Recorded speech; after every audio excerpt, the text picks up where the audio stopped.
बोलिए राजा रामचंद्र भगवान की, श्रीमन्नारायण भगवान की, श्री गोपाल कृष्ण भगवान की, श्री गोदारंगनाथ भगवान की, श्री लक्ष्मी वेंकटेश भगवान की, श्री जगन्नाथ भगवान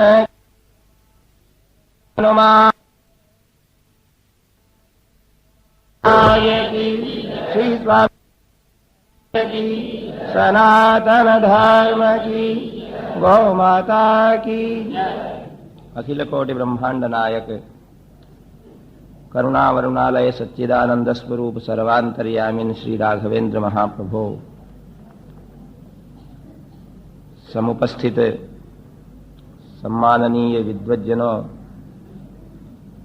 भगवत गुणानुरागी भागवत जनों, माताओं, बहनों, भाइयों, बालकों, आप श्रीमद् वाल्मीकि रामायण नवा है प्रवचन के तीसरे दिन के प्रवचन को सुन रहे हो। जिस रामायण को महर्षि वाल्मीकि मुनि ने रचना की, कुश और लव ने राम जी की सभा में गाया। वाल्मीकि गिरि संभूता राम सागर गामिनी, पुनातु भुवनम पुण्या रामायण महानदी। जैसे कोई नदी जिस तरफ से, जिस नगर में से निकलती है, उस नगर की सारी आवश्यकताएं पूरी कर देती है।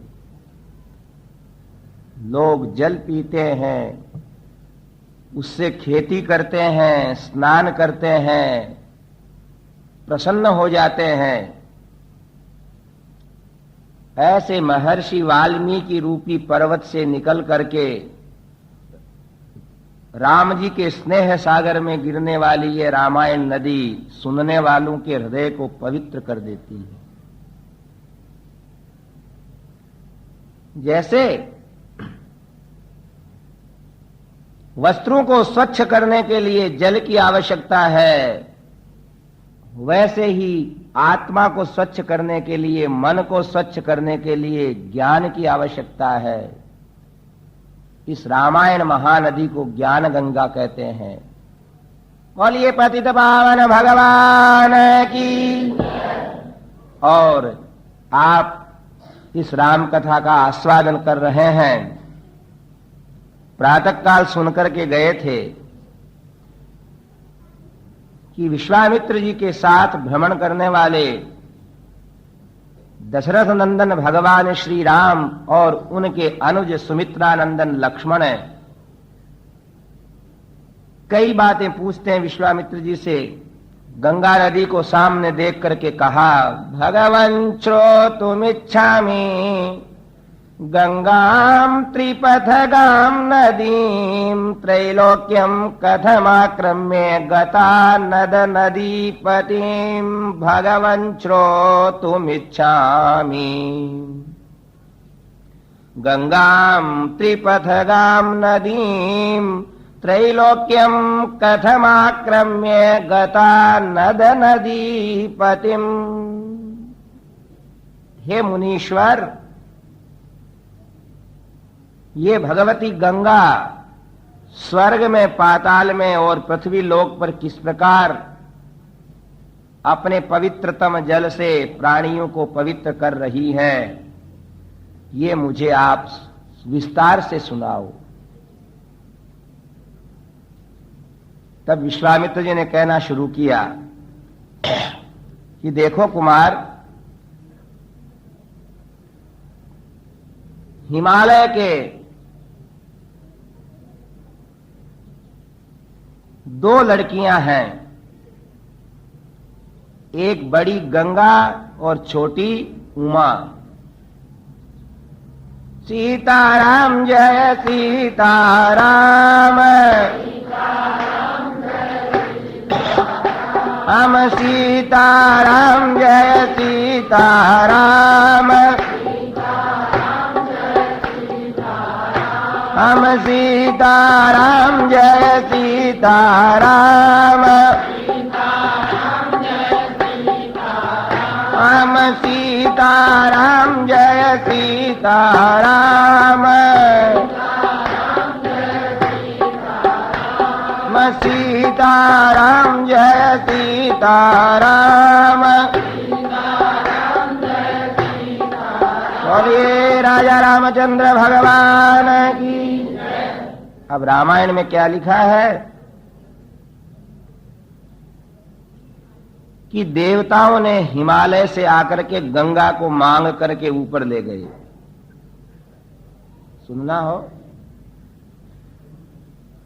गंगा जी की पुत्री हैं, हिमालय की पुत्री भगवती उमा और भगवती गंगा।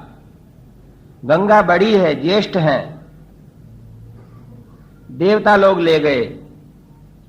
अन्य ग्रंथकार कहते हैं इसलिए ले गए कि जब भगवान त्रिविक्रम का बहुत विशाल चरण त्रिभुवन को मापने के लिए विस्तृत हुआ, तो उस चरण को धोने के लिए ब्रह्मा जी ने गंगा जी को बुला लिया।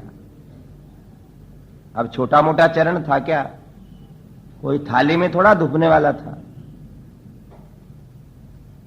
और कोई वो भगवान का चरणोदक किसी पात्र में थोड़ा समाने वाला था। वो तो धुलता गया और नदी बहती गई। इसलिए कहते हैं जिन चरणन ते सुर सरी निकसी, शंकर जटा समाई, भजो रे मन राम चरण सुखदाई। तो भगवान राम कहते हैं कि ये तो समझ गया मैं कि गंगा नदी स्वर्ग में चली गई। विश्वामित्र जी कहते हैं रघुनंदन, गंगा का पूरा चरित्र सुनो, इसमें छोटी सी एक कथा और आएगी। कहा गुरुदेव सुनाओ कि जब भगवान शिव और पार्वती का विवाह हुआ और भगवान शिव और पार्वती हिमालय के सुरम्य प्रदेश के अंदर जब विराजमान होते हैं, तो देवता लोग बीच में आकर के उनको विघ्न करते हैं। उससे भगवान शिव का क्षुब्ध तेज पृथ्वी को जलाने लगा। पार्वती ने देवताओं को शाप दे दिया कि भगवान शिव से मैं पुत्र रत्न प्राप्ति की इच्छा से थी और तुम लोगों ने मुझे विघ्न कर दिया, इसलिए देवताओं के संतान नहीं होगी। तब से देवताओं के कोई संतान नहीं है। अब वो भगवान शिव का पृथ्वी को संतप्त करने वाला तेज जब जलाने लगा, तो अपने बहिन के पुत्र के ऊपर ममता रख करके भगवती गंगा ने अपने भीतर रख लिया। गंगा जी भी जलने लगी, अग्निदेव को दे दिया, अग्निदेव भी जलने लगे, उनने हिमालय पर स्थापित कर दिया। इतने में 6 कृत्तिकाएं आई और उस बालक को अपने स्तनों से दूध पिलाने लगी। हे राम, वही संसार में कार्तिकेय के नाम से प्रसिद्ध हुए। बोल कार्तिकेय भगवान की। ऐसे छोटी सी भगवान कार्तिकेय की पार्वती नंदन के जन्म की कथा भी है। और श्री रामायण के अंदर इतना जरूर लिखा है, भक्ताश्च यह कार्तिकेय काकुत्स्थ भुवि मानव है, आयुष्मान पुत्र पौत्रश्च स्कंद सालोक्यतां व्रजेत। कि इस पार्वती नंदन कार्तिकेय का, जिनके प्रति गंगा जी की ममता है, अग्निदेव की ममता है, भगवान शिव की ममता है, हे रामभद्र, जो इनकी पूजा करेंगे वो अत्यंत आयुष्मान और पुत्र पौत्रों के सहित प्रसन्न रहेंगे और भगवान कार्तिकेय के लोक में पधारेंगे। ऐसे रामायण में कार्तिकेय स्वामी की प्रशंसा भी है। आपके पास में अय्यप्पा मंदिर है ना, वो कार्तिकेय भगवान का ही है। और रामायण में अन्य किसी, श्री रामायण के अंदर, वाल्मीकि रामायण में और ज्यादा दूसरे देवी देवताओं की बातें अधिक नहीं है। गंगा जी का प्रेम था अपने बहन के पुत्र के प्रति, एतदर्थ उसके पालन पोषण में उन्होंने भी सहायता करी। सुमित्रानंदन लक्ष्मण और राम सुनने के अंदर अत्यंत ही प्रसन्न हुए और कहते हैं, गुरुदेव, आकाश के अंदर, स्वर्ग के अंदर बहने वाली गंगा नीचे कैसे पधारी? ताम तथा कौशिको रामो निवेद्य मधुराक्षरम पुनरेवा परम वाक्यम काकुत्स्थमिदमब्रवीत। श्री राम जय जय राम। हम श्री राम जय जय राम। हम श्री राम जय जय राम। हम श्री राम जय जय राम। बोलिए राजा रामचंद्र भगवान की। तब विश्वामित्र जी कहते हैं कि आपके पूर्वजों में एक सगर नाम के महाराज हुए हैं। देखो, भारत के अंदर प्राय कथा सुनने वाले नर नारियों को ये बातें याद भी हैं और याद रखना भी चाहिए। सगर, उन महाराज के दो पत्नियां थी। एक तो विदर्भ देश की राजकुमारी थी जिसका नाम केशिनी था, और एक गरुड़ की बहन थी जिसका नाम था सुमति। महाराज सगर, दो पत्नियां, हिमालय के ऊपर भृगु प्रस्रवण के ऊपर 100 वर्ष तक इनने भजन किया। किसके लिए? उत्तम संतान के लिए। भृगु महाराज प्रसन्न हुए। महर्षि भृगु ने कहा कि देखो महाराज, आपकी दो पत्नियां हैं, दोनों से कह दो कि दोनों के संतान हो जाएगी। और दोनों नारियां महात्मा की ओर देखने लगी कि महाराज लड़का होगा कि लड़की। अब तो भृगु जी कहने लगे कि देखो देवियों, एक के तो एक लड़का होगा। और अब आप सुनोगे तो कहोगे कि गप लगाना हो तो रामायण से सीख लो है। दूसरी से क्या कहा? दोनों से ही कहा कि एक के तो एक लड़का होगा और एक के 60,000 लड़के होंगे। श्रीमन नारायण भगवान। तो दोनों ने एक बार तो बात सुन ली, सगर महाराज ने सुन ली। सगर महाराज ने कहा कि महाराज किसके एक लड़का होगा और किसके 60,000 होंगे? बोले ये इनकी इच्छा के ऊपर निर्भर है, एक कौन चाहती और 60,000 कौन चाहती। महाराज कहते हैं भृगु जी की जिसके एक होगा न वो तो राजा बनेगा, और जिसके 60,000 होंगे भैया उसका तो यही बड़ा भाग्य है कि 60,000 बेटों की मां बनेगी। वो उसका क्या ऐश्वर्य। तब जो विदर्भ देश की राजकुमारी केशनी थी उसने कहा मेरे को तो एक लड़का चाहिए, और गरुड़ जी की बहन थी उसने कहा कि महाराज पालन पोषण की व्यवस्था आप सोचना, मुझे 60,000 बेटे दीजिए आप। अब कहते हैं कि उस देवी के एक गर्भ का पिंड पैदा हुआ। 60,000 प्रसव नहीं हुए, और उस पिंड को जब फोड़ा गया तो एक एक छोटा जंतु था जिसको एक एक घड़े के अंदर रखा गया और घड़े के अंदर उनको पुष्ट किया गया। इसी रामायण के आधार पर कई लोग कहते हैं कि संभव है ये कोई तात्कालिक विज्ञान रहा हो जिससे उनने उनका पोषण किया। और एक के हुआ असमंजस नाम का लड़का।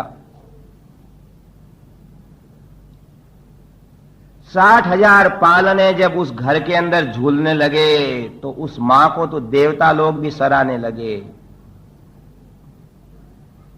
कितना सौभाग्य, किसकी जरूरत उनके यहां। आज झूल रहे हैं, कल घुटने चल रहे हैं और परसों दौड़ने लगे, और 4 वर्ष 5 वर्ष के बाद 10 वर्ष के बाद जब युवक हुए तो किसी की क्षमता नहीं कि सगर महाराज की ओर आंख उठा करके भी देख सके। अरे यहां राजस्थान में कहते हैं कि जिस घर में 5 लाठी वो पंचगणे नहीं ढंचे। जिसके 5 बेटे होते हैं वो किसी के बाप की नहीं मानते। 5 निकलते हैं, और उन युवकों को देखते हुए सारे लोग विचार करते हैं कि इनके बाप से नहीं लड़ना, नहीं तो 5 तो ये घर के ही हैं, 25 पड़ोसी हो जाएंगे, क्या करेंगे अपन। अभूतपूर्व ऐश्वर्य। लक्ष्मण और राम अपने पूर्वजों की कथा सुन रहे हैं। विश्वामित्र जी कहते हैं, रघुनंदन क्या उनके ऐश्वर्य की बातें कहूं। जब वो घर से निकलते, अखाड़े में जाते, खेलने को जाते, सरयू पे स्नान करने जाते, तब देवता लोग उनके परिवार की समृद्धि की प्रशंसा करते थे। अब क्या हुआ, जो असमंजस नाम का लड़का था, राजा था, उसके लिए आया कि वो अच्छा नहीं था, प्रजा पालक नहीं था, वह प्रजा के बालकों को सरयू में डाल देता, और जब वो डूबते मरते तो देख करके ताली बजाता। असमंजस के अंशुमान नाम का एक लड़का भी हो गया। तब प्रजा के लोगों ने शिकायत की जाकर के कि महाराज आपका बेटा तो हमारा रक्षक नहीं होगा, भक्षक है, असमंजस के कारण हम बहुत दुखी हैं। तो राजा ने असमंजस को वनवास दे दिया। राजकुमार को, अपने बेटे को, प्रिय पुत्र को वन में निकाल दिया। श्रीमद् भागवत में आया है कि वो असमंजस जाते जाते क्या करता है, सरयू में से सब मारे हुए लड़कों को वापस जीवित करके छोड़ देता है। भागवत में लिखा है कि वो योगी था। उसने सोचा ऐसा ऊटपटांग काम करो कि दुनिया वाले मेरे को निकाल दें। कई कई ऐसे योगी होते हैं कि उल्टा काम करते हैं। वो जड़ भरत था ना, उसके भाई ने कहा कि देख जड़ भरत, ये फसल खड़ी है, पक गई है, चिड़ियाएं दाना नहीं खा जावे, इसलिए तू ये ढोल बजाते रहना जिससे चिड़ियाएं उड़ती रहेंगी।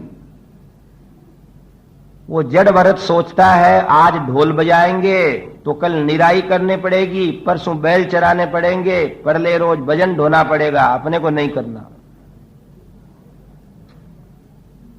उसने तो अपना आराम से तकिया लगा लिया रेत का, हाथ का, और सो गया।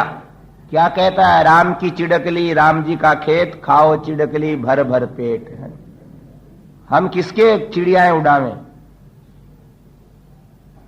एक भाई ने कहा कि इधर से है ना पानी बह जाता है, इधर से जमीन ऊंची कर दो जिससे पानी खेत में ही रहे। तो उसने तो और ढलान कर दी, नाला खोद दिया। बोले कल बहता हो तो आज बह जावे, जिससे भाइयों ने धक्का दे करके निकाल दिया। वो सोचता बहुत आराम हुआ। असमंजस के लिए भी कहते हैं कि वो जान करके ऐसा करता, सबको जीवित करके चला गया और जंगल में जाकर के भगवान का भजन करने लगा। तो सगर महाराज के अंशुमान नाम का पोता है और 60,000 वो बेटे हैं। श्री राम जय राम जय जय राम, हम श्री राम जय जय राम। और राजा रामचंद्र भगवान की। गोविंद हरे गोपाल हरे जय जय प्रभु दीन दयाल हरे, हे गोविंद हरे गोपाल हरे,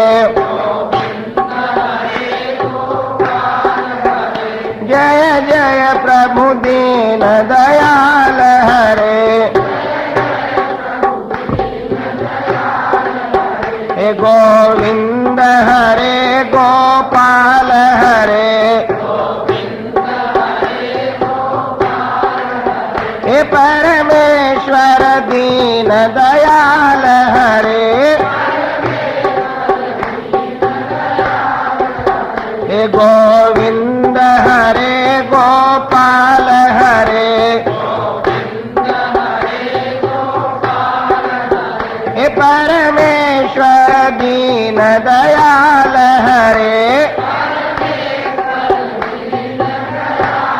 बोलिए राजा रामचंद्र भगवान।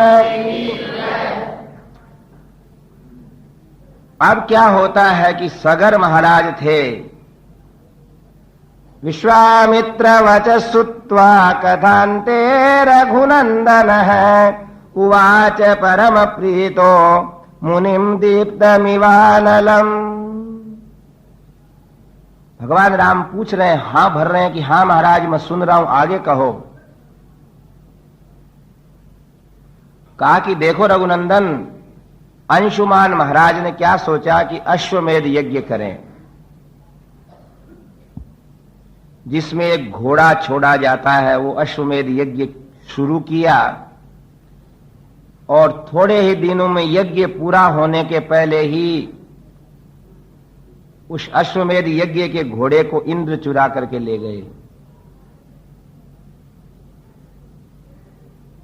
अब ऐसा कहते हैं कि यज्ञ यागादिक पूर्ण होना चाहिए, कभी बीच में कोई विघ्न आ जाए उस विघ्न को समाप्त करके पूरा करना चाहिए यजमान को, नहीं तो उसके फल की जगह दुष्फल मिलने लग जाता है। ये राम जी का नाम ही ऐसा है कि जितने जपो उतने ठीक, इसकी पूर्ति होने का कोई वो नहीं है। कथा सुनो, आधा घंटा सुनो, 1 घंटा सुनो, फल ही फल है, निष्फल कुछ नहीं। पर ये यज्ञ यागातिक ऐसे वेद की आज्ञा है कि शुरू करने के बाद पूरा करो।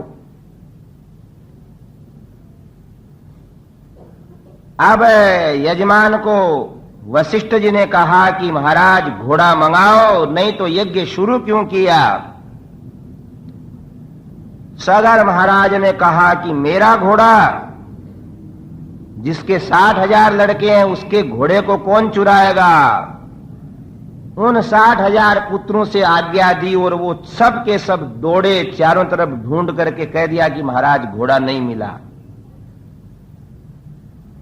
इतना कहा कि राजा को क्रोध आ गया, अरे धिक्कार है तुम्हारे जन्म को, लज्जित कर रहे हो अपने पिता को, अपनी संख्या को, लौट के मत आना बिना घोड़ा लिए हुए।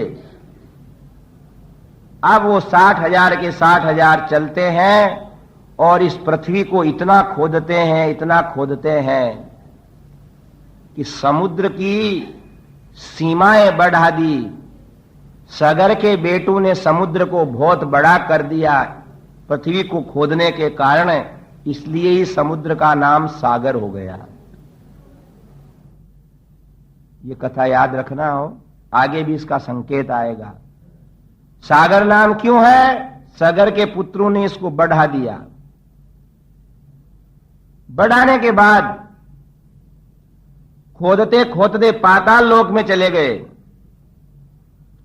कितने ही शेर मरे, कितने ही जीव मरे, कितने ही हत्याएं हुई, कितनी ही लड़ाइयां लड़ी इनने,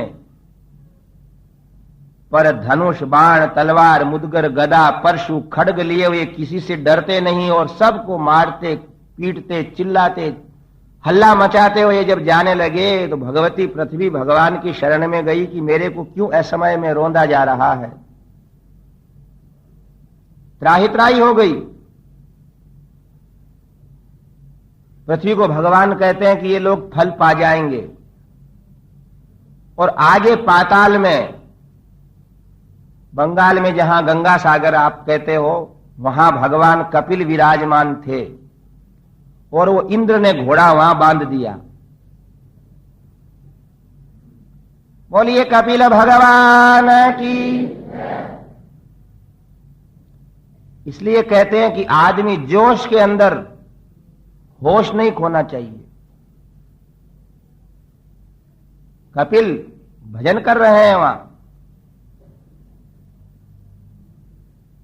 अदिति के पुत्र कपिल, जिन्होंने श्रीमद् भागवत में कितना सुंदर ज्ञान दिया है, मां को ज्ञानवती बना करके निरंतर ईश्वर के अंदर समाधिस्थ रहते हैं, ऐसे भगवान कपिल तो अपने आप बैठे थे। इंद्र ने सगर के लड़कों का नाश करने के लिए जान करके घोड़ा वहां बांध दिया और वो उन्मत्त राजकुमार रजोगुण से प्रवाहित होकर के भूल गए कि कैसे बोलना चाहिए। जाकर के कहा कि अरे अरे देखो इस पाखंडी को, यहां घोड़े को चोरी करके ला करके बांध करके ढोंग कर रहा है।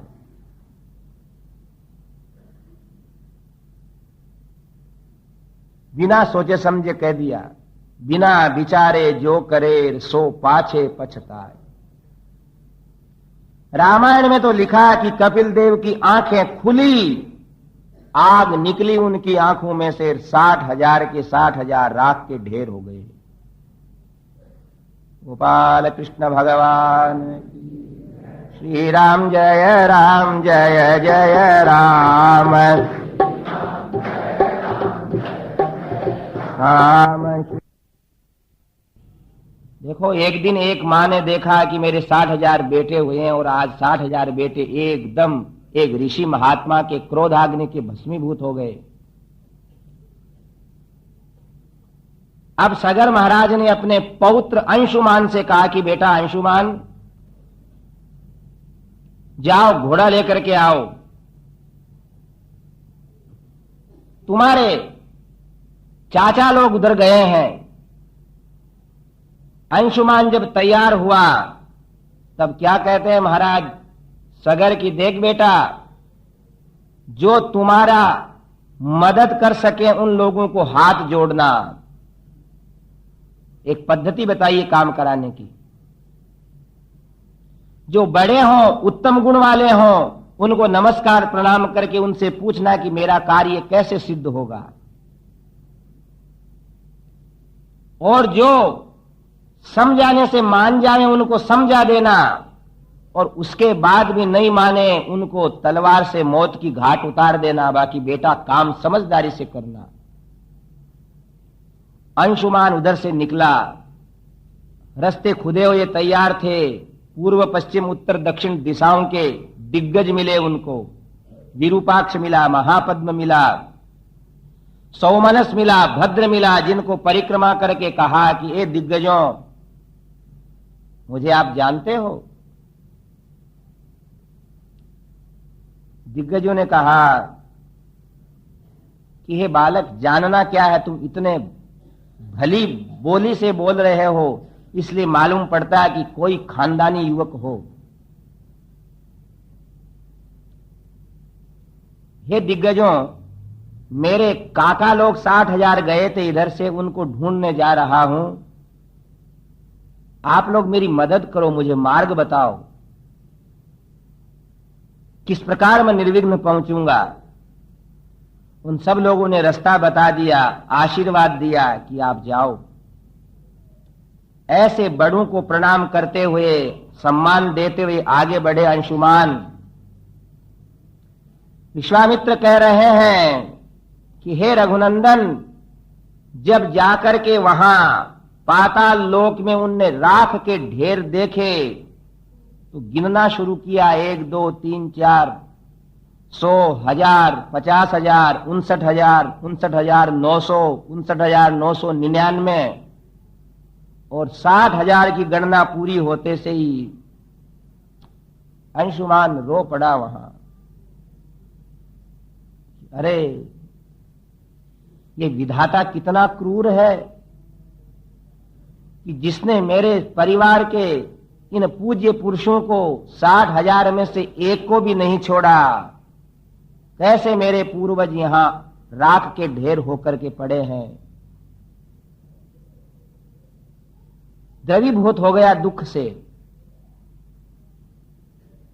चीत्कार करने लगा कि जिन हमारे 60,000 की संख्या के ऊपर हमें गौरव था, हम अपराजित माने जाते थे, संसार में कोई भी राजा, शत्रु, देवता हमारी ओर आंख उठा करके भी नहीं देख सकते थे, जिनके चलने से पृथ्वी डोलती थी, जिनके हाथ उठाने से आकाश कांपता था, ये मेरे पूर्वज किस पाप से राख के ढेर हो गए।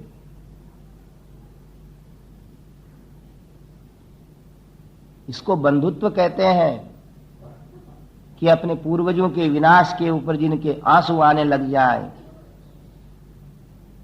रोने से दुख हल्का होता है। और ऐसी भारतीय शास्त्र में नियम है कि अपने पूर्वजों के, अपने बंधुओं के मृत्यु के समाचार सुनने के बाद उनके लिए जलदान देना पड़ता है, पिंड प्रदान करना पड़ता है। नदी, कुएं, तालाब के ऊपर जाकर के जलांजलि दी जाती है। इधर देखा अंशुमान ने तो घोड़ा बंधा है, कपिल महर्षि नहीं थे, यहां प्रस्थान कर गए वहां से। उन्होंने कहा घोड़ा तो बंधा है, ले जाऊंगा मैं। कोई जलाशय देखने लगे और जलाशय के पास जाकर के जलांजलि देने लगे, इतने में तो गरुड़ जी आए वहां। बोलिए गरुड़ भगवान की। क्यों आए? कि वो जितने भी मरे हुए थे ना, वो गरुड़ जी के भांजे लगते थे। इसीलिए हमारे यहां कहते हैं कि कोई भी हो पीछे वाला, बेटा होवे, पोता होवे, भांजा होवे, दोयता होवे, गंगा जी तो ले ही जाना चाहिए अपने पूर्वजों को। गरुड़ जी सहायता करें कि ए अंशुमान, बेटा रोने से किसी की समस्याएं समाप्त नहीं होती हैं।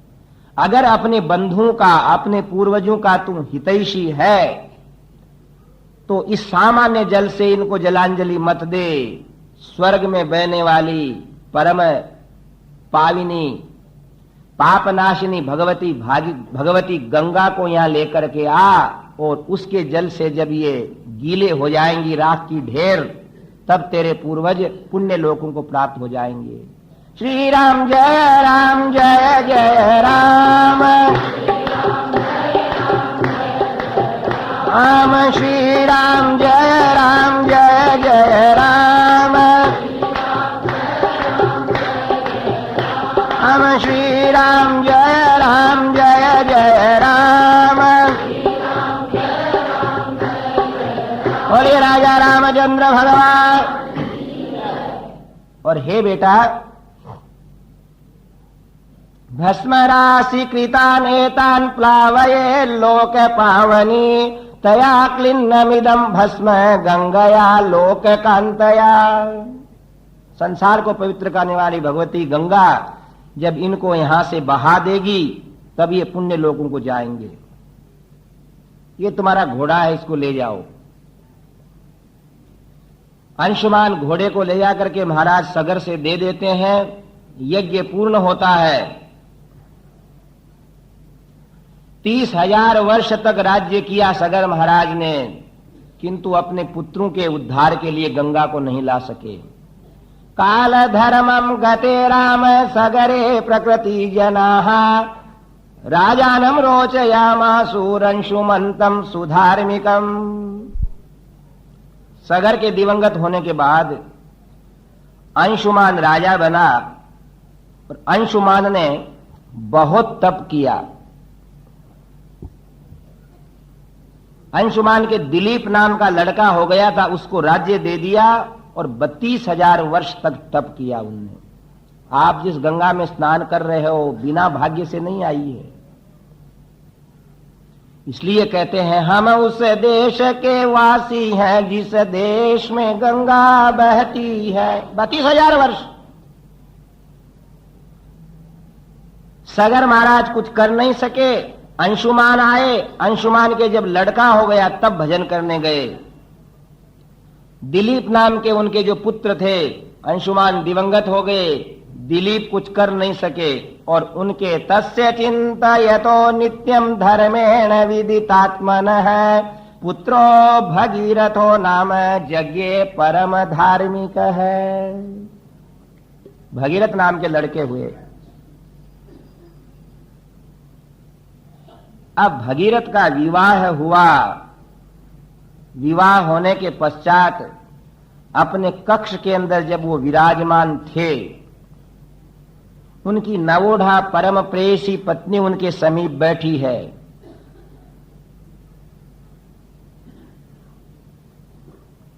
और भगीरथ के हृदय के अंदर एकदम आवेग आया और दुखी होकर के रो पड़े। पत्नी ने कहा कि हे प्रियतम, आज तो मैं आपके घर में आई हूं, मेरा क्या अपराध हो गया जो आप मेरे समक्ष इस प्रकार रुदन कर रहे हैं। भगीरथ कहते हैं, देवी तुम्हें मालूम है कि मेरी पीढ़ियों के 60,000 पूर्वज एक महात्मा के शाप से, उनकी क्रोधाग्नि से भस्मीभूत हुए पाताल लोक में पड़े हैं, जिनका उद्धार नहीं हुआ है। और मैं यहां विवाह करके इस राजप्रासाद के अंदर रहने की इच्छा कर रहा हूं, तो मुझ जैसा कलंक जीवन वाला कौन होगा। मेरे पिता दिवंगत हो गए, मेरे दादा अंशुमान 32,000 वर्ष तक भजन करके दिवंगत हो गए, किंतु हम उनके पहले वाले अंशुमान के काका जो हैं, हमारे प्रपितामह हैं, उनका उद्धार नहीं कर सके। मैं इसलिए रो रहा हूं कि यदि हिमालय जाता हूं तो तेरी आत्मा दुराशीष देगी, और अगर यहां रहता हूं तो पूर्वज मेरे नाम को रोएंगे। वो भी क्षत्रियांगना थी, कर्तव्यों को जानती थी, और कहा, महाराज मैंने उस कुल में जन्म लिया है जिसमें बताया जाता है कि नारी का एक ही धर्म है, पति की जिस समय जैसी इच्छा हो वैसी बन जावे। ये धर्म है नारी के लिए, पति की जैसी इच्छा होए वैसी साध्वी बन जाए। अगर पति जय जगदीश हरे गा रहा है तो वो भी धीरे धीरे ताली बजा करके भजन करने लग जाए। ऐसा नहीं कि जब वो आरती पूजा और पाठ करने लगे, जब उसके कमरे में जाकर के खुद है ना आंखों में काजल डालने लग जाए। ऐसा नहीं है वो। हे महात्मा नरेश, उसी समय भगीरथ की पत्नी ने बड़ का दूध मंगवाया और अपने जटाओं के अंदर डाल करके जटाएं बंधा ली और एक तपस्विनी जैसा जटाजूट स्थापित कर लिया और कहा, महाराज तुम तो कब जाओगे वन में, पर मैं यहीं तपस्या करने बैठती हूं। मेरी आंख तब खुलेंगी जब गंगा यहां आ जाएगी। अकेला पति कुछ नहीं कर सकता, धर्मचारिणी का ऐसा सहयोग चाहिए।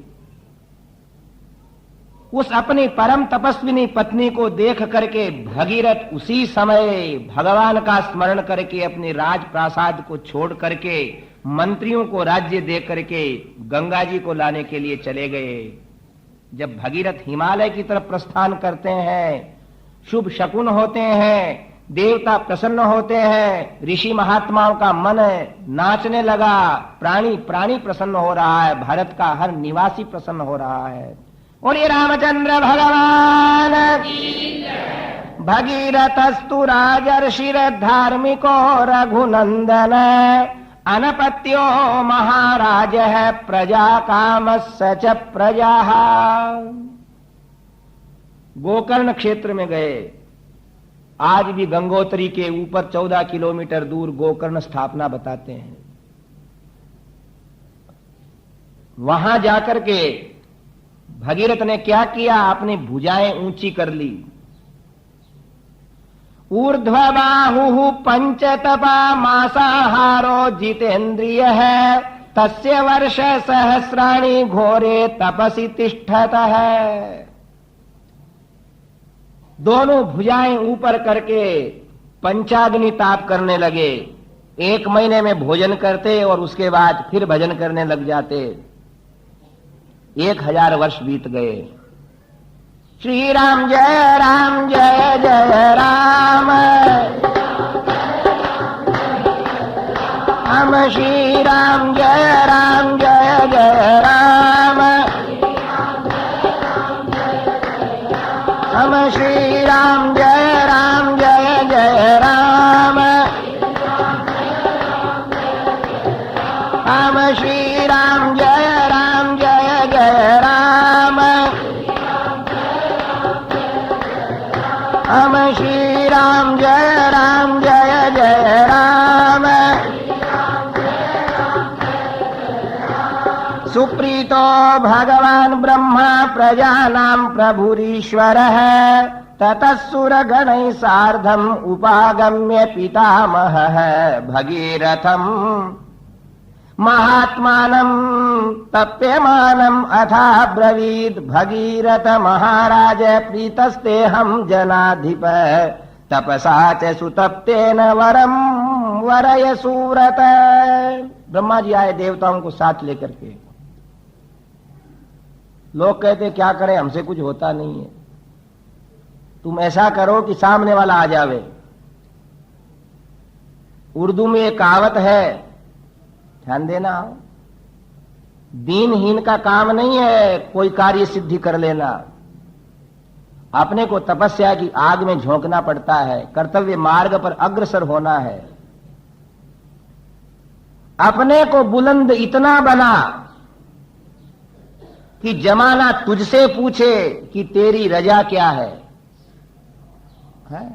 तब काम होता है। क्या करें, हमारी कोई मानता ही नहीं है। अपने को इतना बुलंद बनाओ कि जिनके पास जो वस्तु है वो आकर के खुद पूछे कि ए नररत्न, बोल तेरी क्या इच्छा है, वो मैं पूरी करता हूं। आज इक्ष्वाकु वंश का वो राजकुमार भगीरथ, जिसकी पत्नी घर में तप कर रही है और वो वन में तप कर रहा है, देवताओं के साथ ब्रह्मा आकर के कहते हैं कि ए महाराज भगीरथ, बोल तुम्हारी क्या इच्छा है। भगीरथ ने अपने नेत्र खोले, ब्रह्मदेव को सामने देख करके कर्तव्य पूर्ति के आनंद से आंसू बहाने लगा। बोल ब्रह्मदेव भगवान की। और वहीं से अपनी प्रेयसी की याद करता है कि देवी, तुम्हारे त्याग ने मुझे भी त्यागी बना दिया। देवता लोग आज प्रसन्न हो रहे हैं कि देखो इसने क्या किया। कहते हैं ब्रह्मदेव से भगीरथ कि महाराज, मेरे रक्त में जो रक्त बह रहा है, इसी रक्त से संबंधित मेरी 4 पीढ़ी के पूर्वज किसी पाप से राख के ढेर बने हुए हैं। उनको पवित्र करने के लिए भगवान नारायण का जो चरणोदक गंगा के रूप में आपके लोक के अंदर प्रवाहित हो रहा है, उसको भारत भूमि के भीतर से प्रवाहित करते हुए पाताल लोक तक प्रस्थान करने की आज्ञा देवें। बोल भगीरथ महाराज की। यदि में भगवान प्रीतो यद्यस्ति तपस फलम, सगरस्यात्मजा सर्वे मत्तः सलिलमाप्नुयुः। और महाराज, बहती हुई उस गंगा के जल को जब मैं अपने हाथों से अंजलि में ले लेकर के उन राख के ढेरों के ऊपर डालूंगा तो मेरा कर्तव्य पूरा हो जाएगा। मेरी पीढ़ियों का बाकी रहा हुआ काम है ये। इसलिए सज्जनों, लोग कहते हैं कि होगा वंश में कोई भगीरथ पैदा जो अपने पूर्वजों के नाम को युक्त कर देगा, चमका देगा। पितामह ने कहा कि हे भगीरथ है, हम तुझे एक वरदान तो ये देते हैं कि गंगा आएगी, और दूसरा वरदान ये देते हैं कि जैसे तू तेरे बाप के भला बेटा है वैसे तेरे को भले बेटे होते रहेंगे, क्योंकि तेरी पत्नी भी तप कर रही है। दो वरदान एक साथ पाए, पर एक शर्त क्या रख दी कि भगीरथ महाराज, इस गंगा जी को यहां पृथ्वी लोक पर उतारने के लिए भगवान शिव की प्रार्थना करो, नहीं तो ये गंगा जी यहीं खड्डा खोद के पाताल बना देगी, इतने वेग से गिरेगी। ठीक है महाराज, जब इतना किया तो ये और करूंगा। देव देवे गते तस्मिन् सोंगुष्ठाग्र निपीड़िता